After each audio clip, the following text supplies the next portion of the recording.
Oscar Bevis for IFL TV in association with MTK Global. I'm here at the Brentwood Centre with the new Southern Area welterweight champion, Sam Gilley. Sam, how sweet is that? Mate, that is like I've been saying. Do you know what? I started boxing by chance when I was 11, and if you'd have told that little kid that he'd have been a champion as a pro, mate, that's just all them years of hard work.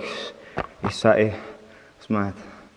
I'm going to talk about your last 5 months actually, because you've knocked someone out on Sky, become Southern Area champion. I mean, if you'd have said a year ago, where's Sam Gilley going to be in a year? I mean, your last 5 months have just been crazy. Crazy, mate, honestly. I mean, yeah, like what can you say? You just summed it all up. It's like, mate, boxing on Sky was amazing to get a knockout with. That means I've knocked everyone out. I've knocked people out now. My right hand, left hand, body shot, I've done everything now. So I can do all areas. I can bang with both hands. I've proved that to myself. And tonight I've proved I can go 10 rounds in a hard fight against someone who's elusive. I mean, someone that's in front of you can work with you. You can get your shots off a little bit more. But every time I was trying to put 2 and 3 together, he was gone to the sides. He had really good feet. Do you know what I mean? And he was popping back with a long, it was like a backhand, but he'd step with it. So it was double the length sort of thing. It'd come from there, but it'd go all the way out. So, but he couldn't really hard, and I think that affected my game a little bit, because in the first couple of rounds he tapped me, and I just thought, you're not gonna affect me. Like, so I got a little bit trying to walk him down, like he said, trying to bully him a bit too much with my size. But yeah, and then after about round 5, he said to me, go back to your boxing, set stuff up, and it took to round 10, but I did get him in the end. But don't know how he managed to stay in there, because them right hands were hard. I was surprised he got up, and then he took a few more. So credit to him, mate. He done really well. But yeah, little shout out to his brother. My soul ain't going nowhere. It did seem like you sort of had him half as if his legs were going to go a lot of the time, as if you were sort of a couple more punches away from getting a wounded animal. But he was tough, like you said.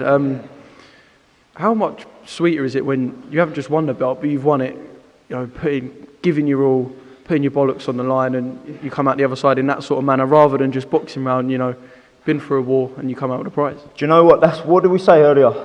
I wanted to proper go through it tonight, didn't I? We said we're prepared to go 10 rounds. He said, I'm prepared to go 10 rounds. And I said, listen, if it goes 10, you're prepared to go. And in the 5th, I went to him, you're prepared to do the rounds. Remember that. That's all down to Ricky McFarlane, Rod, Greg Marriott, putting me through it. I mean, Ricky, he's a new member of the team. And my God, does he work me hard in that gym. And he's installed a 10 round engine in me to go like that in the 10th. If you get someone, you can go on the gas. I like you say, I think his feet made him look a little bit like he'd catch him and he was halfway stepping back anyway. So like I felt yeah, he started, his balance was a little bit, but he was very tricky, mate. Credit to him, he was a really good fighter, done really well, and yeah, he'll come back. He'll do well, mate. He would do well. He will. I spoke to a lot of fighters who've won the Southern Area, and that's like their crowning moment, that's like their World Cup final. But I get the feeling that this ain't your World Cup final. I get the feeling that there's English and there's British in your sights already. Oh, mate, 100%. 100%. I mean, this is my first time doing championship weight in a 10-round fight, and I had the power to put him down in the 10th. If he was like I can put shots, my game was putting shots together. There's just like I love working the body, but he was never there to be it. I mean, he knew about the power. You can tell from how he boxed, he knew about the power. His corner was shouting to him the whole fight that I'm not a real welterweight and I'm going to gas after the 6th. But if anything, from 5 onwards was when I started to finish strong, because that's when his legs started to slow down. And I mean, I think that was the best Curtis Felix in there. And that was probably only 70% of what I can do. What people got to remember about you, Sam, you're not just a puncher, you're a fantastic boxer. So after the first 5 rounds, I mean, compliments to Sam, obviously, as well. First 5 rounds, he was trying a little bit too hard to get him out there. And I said, listen, remember, we came into this as a boxer. You're a great boxer. You fight when you have to. But end of the day, it showed. We implemented, I said, round 6, have a rest round. Sit back behind the jab. Let's go back and sit behind a double jab and show your boxing skills. You'll take him out, but just now relax, stop trying to force it, and that's what he did. What was the scores?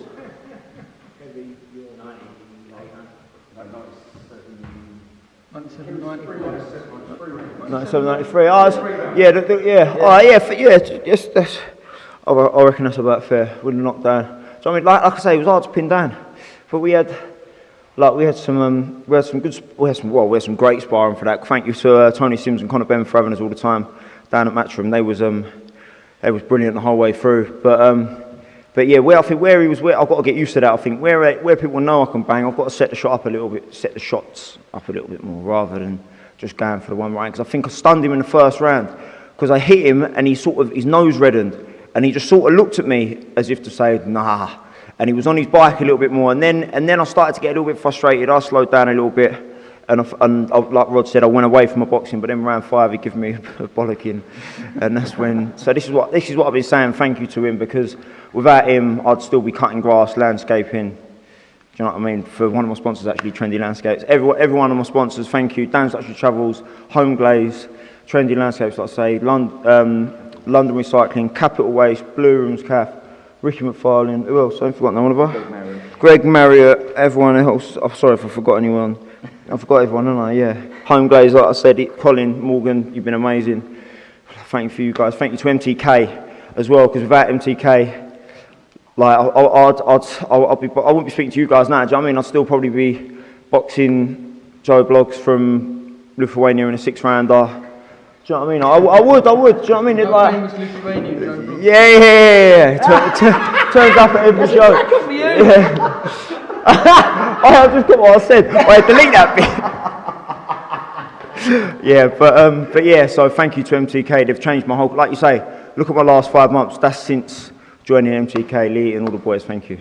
And I'm not letting you go without a message to Echo Essuman as well, English champion. Yeah. Look down the camera, go and give it to him. Echo, listen, he's had the English for a while. I'm coming, boy. Come to take his soul. Sam, thank you for speaking to IFL TV, and I'm sure we'll catch up with you soon. Top man. Cheers, mate. Brilliant. Well done, Sam. Thank you.